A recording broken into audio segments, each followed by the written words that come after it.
दोस्तों आज की वीडियो में हम आपको दो ऐसे तरीके बताएंगे जो आपकी डार्कनेस को, आपकी रंग को सफ़ेद यानी साफ शफाफ करने में काफ़ी मुफीद साबित होंगे। तो चलिए वीडियो को स्टार्ट करते हैं।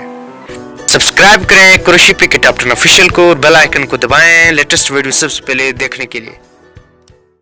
नंबर 1, टूथपेस्ट और लेमन। दोस्तों अपने हाथ या चेहरे को साफ शफाफ करने के लिए दांत की ट्यूब 1 चम्मच और हाफ लेमन की चम्मच को इकट्ठा करके खूब मिक्स कर लें और अपने हाथ या चेहरे को लगा लें। 20 मिनट तक लगा के रखें। उसके बाद अपने हाथ या चेहरे को साफ कर लें।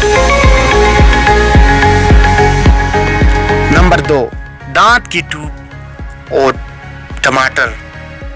दोस्तों दांत की ट्यूब 1 चम्मच और हाफ टमाटर की चम्मच को इकट्ठा करके खूब मिक्स कर लें और अपने हाथ या चेहरे पर लगा लें।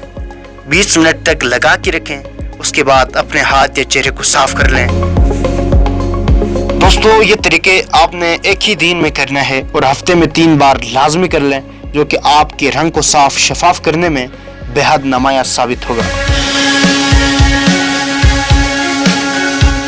दोस्तों आज की वीडियो बस यहीं तक थी। उम्मीद है आपको पसंद आई होगी। अपनी राय का इज़हार कमेंट सेक्शन में लाजमी कीजिएगा। अगर आपने अब तक हमारे चैनल को सब्सक्राइब नहीं किया है तो जल्दी से कर लें, क्योंकि हम आपके लिए ऐसे दिलचस्प और मालूमाती वीडियोस लेकर हाजिर होते रहा करेंगे। मिलते हैं एक और नए वीडियो के साथ, तब तक अल्लाह हाफ़िज़।